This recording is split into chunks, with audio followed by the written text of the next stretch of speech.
எல்லாருக்கும் வணக்கங்க. நம்ம சேனல் தமிழ் க்ரீக்கு. இன்றைக்கி நம்ம செய்ய போகிற ரெசிபி காளான் வச்சு தாங்க ஒரு டிஷ் செய்யலான்ட்டு. ரொம்ப சூப்பர் காளான், மொட்டு காளானுங்க. புதுசாக அழகாக கிடச்சிருக்குது எங்களுக்கு. ஒரு இதுக்குள்ள ஒரு கப்புங்க. இந்த காளான் கப்புக்கு ஒரு கப்பு எடுத்துருக்குறேன் பாருங்க. இப்போ கழுவி பொடுசாக கட் பண்ணி டிஷ்ஷு என்ன டிஷ் செய்யலாம்னு பார்க்கலாங்க. பார்த்துக்கோங்க. ஒரு கப் எடுத்துருக்குறேன் காளான். அடுத்து பொடுசாக இதை கட் பண்ணிவிட்டு அப்புறம் காளான் பாருங்கள் இந்த அந்த அளவில் வச்சுக்கோங்க. காளான் இந்த அளவு பொடுசாக நறுக்கி வச்சுக்கோங்க. சரிங்களா? நறுக்கி வச்சுட்டு காளான் நம்ம காளான் வச்சுக்கோங்க. ஒரு கப்பு காளான் வச்சுக்கிறோம் போட்டுக்கோங்க.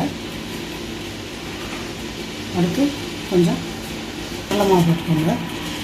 பார்த்துட்டு போட்டுக்கலாம். பசஞ்சு கொஞ்சம் கட்டியாக இருக்குங்க. போட்டு பசஞ்சிக்கிட்டு பத்தலைன்னா போட்டுக்கிடுவோம்.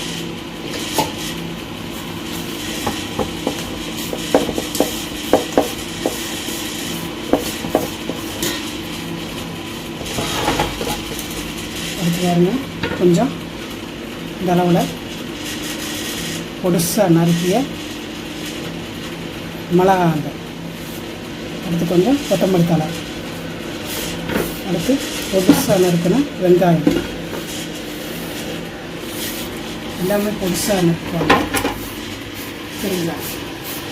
எல்லாமே பொடுசாக நறுக்கி போட்டுக்கோங்க. வெங்காயம், மிளகாய், கொத்தமல்லி தழை எல்லாம் கொஞ்சம் பொடுசாக நறுக்கி போட்டுக்கோங்க.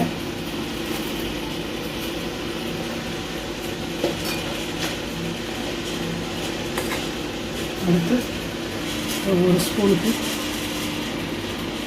ஒரு 3/4 ஸ்பூனுக்கு இஞ்சி பூண்டு பேஸ்ட்டுங்க போட்டுக்கோங்க. அடுத்து கொஞ்சோண்டு கரம் மசாலாங்க. இவ்வளோதாங்க. கசன்னு போட வேண்டாம்.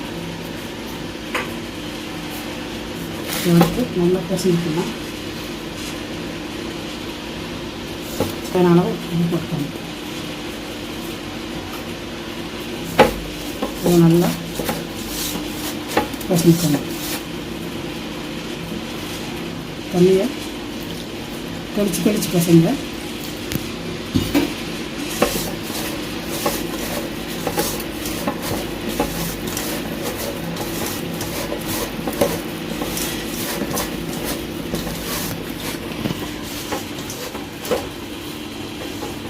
நல்லா தண்ணியை தெளித்து மக்களை நல்லா இருக்கும். உங்களுக்கு காளான் கிடச்சா நீங்கள் இந்த மாதிரி செஞ்சுக்குவாங்க.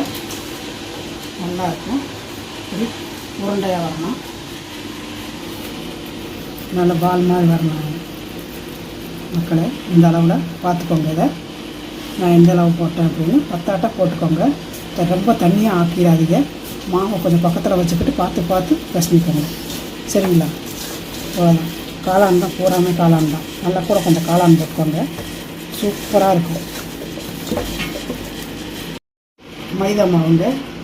ஒரு கப்பு போட்டுறாதீங்க. நான் வச்சுருக்கிறேன்.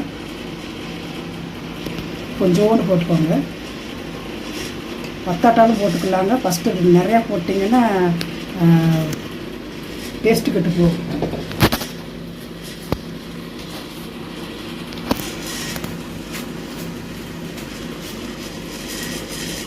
ஒரு முட்டை உடச்சி வச்சுக்கணும். நீங்கள் நிறையா செய்கிற மாதிரி இருந்தீங்கன்னா 2 முட்டை 3 முட்டை உடச்சி வச்சுக்கோங்க. அதுக்கேற்ற மாதிரி வச்சுக்கோங்க. ஃபஸ்ட்டு மாவுலேயே கலக்கோங்க. தண்ணி ஊற்றாதீங்க.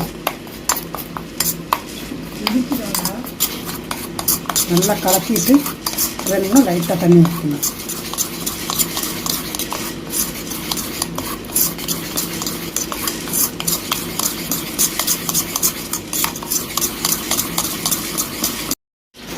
இந்த அளவில் கலக்கிக்கோங்க. பார்த்தீங்களா? நல்லா கலக்கணும் மக்களை. நம்ம சேனலை பாருங்கள், தொடர்ந்து பாருங்கள். சூப்பர் ரெசிபியாக நான் உங்களுக்கு பண்ணி செஞ்சு காட்டுறேங்க. சரிங்களா? நம்ம இந்த வீடியோ மட்டும் இல்லைங்க, நிறைய வீடியோ போட்டுருக்குறோங்க. நிறைய வீடியோ போட்டு நீங்கள் சமைச்சு சாப்பிட்ணும். என்ன ரெசிபி, மீன் குழம்புலேருந்து கோழி குழம்புலேருந்து பிரியாணிலேருந்து எல்லா பிரியாணியும் செஞ்சு போட்டுக்கிறேன். Soya beans biryani. உங்களுக்கு என்ன ரெசிபி வேணுமோ நீங்கள் பார்த்து செஞ்சு போடுங்க. சரிங்களா? எல்லா ரெசிபியும் நான் போட்டுக்கிறேங்க. இந்த அளவில் செஞ்சு போங்க உருண்டை. சரிங்களா? சூப்பராக இருக்குது. பூரா காளானாக இருக்குதுங்க. இதில்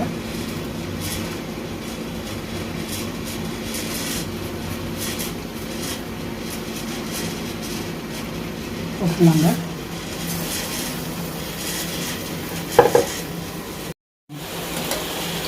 ரெடி ஆகிடுச்சுங்க. பார்த்தீங்களா? இந்த கலரில் வரணுங்க. சூப்பராக இருக்கும். பார்த்தீங்களா? மொறு மொறு மொறு மொறுன்னு இருக்கும். பார்த்தீங்களா? சூப்பராக இருக்கும்.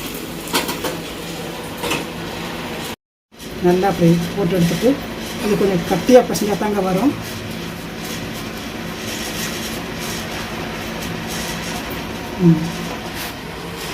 சூப்பராக இருக்குது பாருங்க.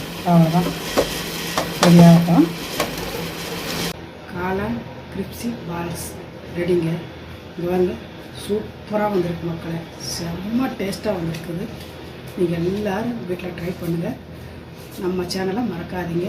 தமிழ் கிரேக் நிறைய வீடியோ போட்டுக்குங்க. உங்களுக்கு என்ன ரெசிபி வேணுமோ நீங்கள் நம்ம சேனலில் பார்க்கலாங்க, பார்த்து தெரிஞ்சுக்கலாம். சரிங்களா? இதை டேஸ்ட் பார்க்கலாங்க. சூப்பராக இருக்குது மக்களை. பொறுன்னு இருக்குது மக்களை. பூரா காளான் பார்த்தீங்களா? காளான் பாருங்க பாருங்க, பொறுன்னு சூப்பராக இருக்குது மக்களை. சூப்பராக இருக்குது. சும்மாவும் சாப்பிட்டுக்கலாம், சாப்பாடு கூட சாப்பிட்டுக்கலாம். செம்ம டேஸ்ட்டு பாருங்கள். அழகாக இருக்குது பாருங்க. பாருங்க, சூப்பராக இருக்குது.